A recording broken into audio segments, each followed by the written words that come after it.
안녕하세요 여러분, 조인타이 채널에 오신 것을 환영합니다. 오늘은 태국에서 운전하는 방법과 주의사항에 대해 알아보겠습니다. 많은 분들께서 태국 여행을 차량을 이용하여 자유도 높은 여행을 희망하고 있지만 다른 나라에서 운전을 하는 것은 두려움도 따르지요. 교통체증의 방콕을 보고 있으면 감히 운전을 할 엄두가 나지 않는 것도 사실이고 골목길 좁은 길을 지나갈 때면 가끔 등골이 오싹하기도 할 것입니다. 그러나 차량을 이용하는 것은 여행의 선택의 폭을 대폭 늘려주고 자유도를 극대화할 수 있습니다. 차량을 이용하기 위해 필요한 준비물과 태국 운전의 특징, 그리고 다양한 팁까지 정보를 준비하였으니 끝까지 시청해주세요. 운전 면허증 준비. 태국에서 운전하기 위해 가장 먼저 필요한 것은 유효한 운전 면허증입니다. 국제 운전 면허증이 필요하며 이를 자국에서 발급받아야 합니다. 국제 운전 면허증은 약 1년 동안 유효하며 이후에는 갱신이 필요할 수 있습니다. 태국에서 장기적으로 체류하며 운전할 계획이라면 현지 면허증을 취득하는 것이 좋습니다. 태국 운전 면허증은 도로교통국에서 발급받을 수 있으며 절차는 비교적 간단합니다. 필요한 서류는 여권, 비자, 거주증명서, 건강진단서 등이 있으며 도로교통국에서 제공하는 운전교육과 시험을 통과해야 합니다. 현지 면허증은 최초 2년간 유효하며 워크퍼밋이나 비자가 있을 경우 재발급 시 5년 동안 유효합니다. 차량을 빌리는 방법.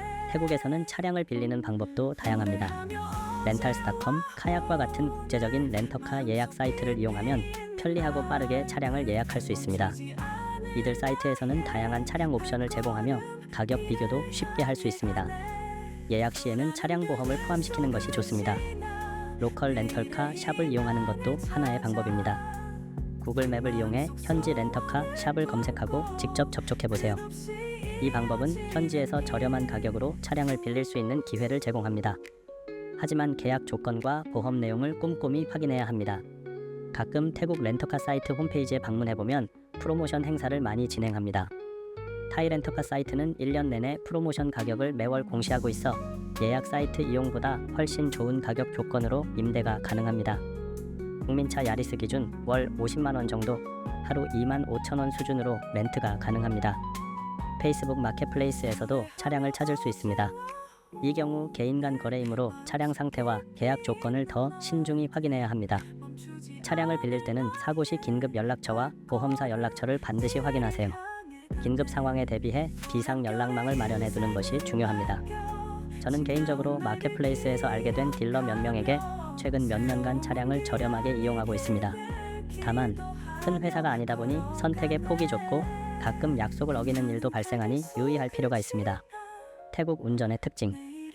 태국은 좌측 통행 국가입니다. 이는 운전석이 차량의 오른쪽에 있고 도로의 좌측에서 주행해야 함을 의미합니다. 처음에는 적응이 필요할 수 있습니다. 처음 운전하면 차량이 계속 왼쪽 차선으로 붙어서 운전하는 상황을 보게 됩니다. 운전석이 왼쪽에 있다 보니 습관적으로 왼쪽 차선에 붙어서 운전하게 되죠. 이는 의도적으로 인지하고 운전을 한두 시간 하다 보면 적응할 수 있습니다. 태국 도로는 교차로보다는 유턴으로 방향 전환을 많이 하게 됩니다. 그래서 유턴 방법도 익숙해져야 합니다. 유턴 구간에서는 신호를 잘 지켜야 하며 다른 차량과의 충돌을 피하기 위해 천천히 주행해야 합니다. 유턴을 위해 차량을 대기할 때 뒤에 차가 정체되는 것이 신경 쓰여 서두르면서 유턴을 하는 경우가 있는데 그럴 필요가 없습니다. 태국 운전자분들은 한국처럼 급하게 서두르는 경향이 거의 없고 대부분 차분하기 때문에 최대한 안전에 유의하면서 유턴을 하면 됩니다. 태국 길거리에 보면 주차되어 있는 차들이 많이 보일 것입니다. 주차는 대도시 한복판이 아닐 경우 관대한 편입니다. 다만 길거리 보도블럭을 보면 하얀색과 빨간색이 교대로 칠해져 있는 곳을 보게 됩니다.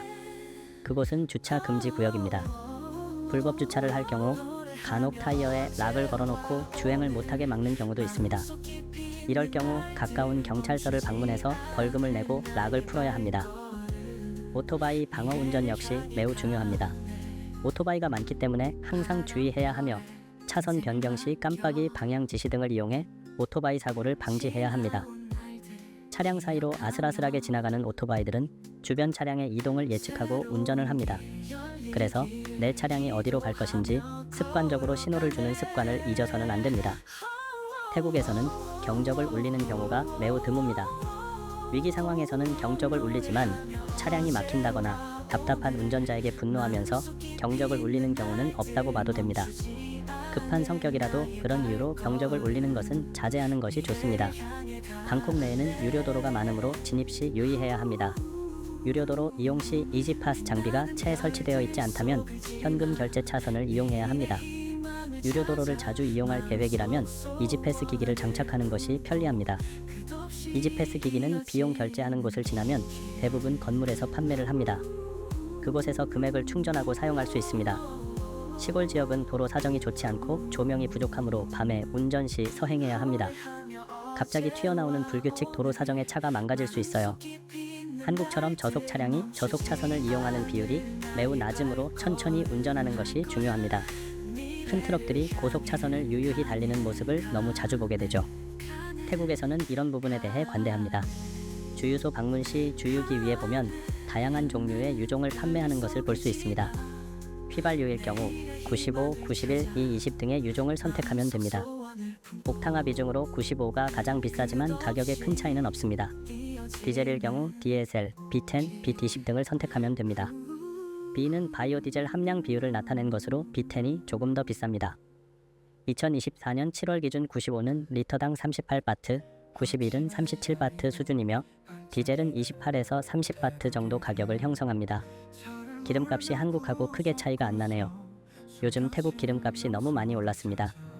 대부분의 주유소는 화장실, 편의점, 식당, 커피숍을 함께 운영하고 있어 급할 때 방문하기 좋습니다. 방향지시 등 위치를 미리 파악해두세요. 한국 차량은 대부분 운전석 왼쪽에 있지만 태국 차들은 반대인 경우가 매우 많습니다. 처음에는 깜빡이를 킨다는 게 와이퍼를 켜는 경우를 많이 보시게 될 거예요. 운전 팁. 태국에서 운전할 때 유용한 팁을 알려드리겠습니다. 내비게이션은 구글 맵으로도 충분합니다. 다만 시골 같은 곳에서는 간혹 길이 아닌 곳을 안내하는 경우도 있습니다. 길이 아무래도 이상하다고 판단되실 경우 구글 맵을 종료하시고 지도를 확인해서 다른 길로 가야 합니다. 차량 거치대를 미리 준비하면 좋습니다. 물론 태국 전역에서 쉽게 구할 수 있기 때문에 주유소나 편의점에서 살 수도 있습니다.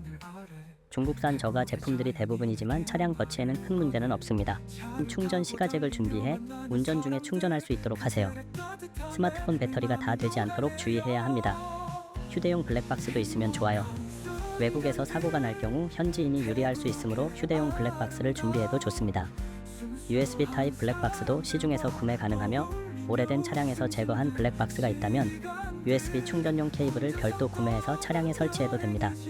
카메라를 설치하는 경우도 있지만 매번 켜야 하는 불편함이 있으므로 블랙박스를 추천합니다. 우리 오늘은 태국에서 운전하는 방법과 주의사항에 대해 알아보았습니다. 태국에서의 운전은 처음에는 낯설 수 있지만 준비를 철저히 하고 주의사항을 잘 지킨다면 안전하고 즐거운 여행을 할 수 있을 것입니다. 여러분의 안전하고 즐거운 여행을 기원합니다. 감사합니다.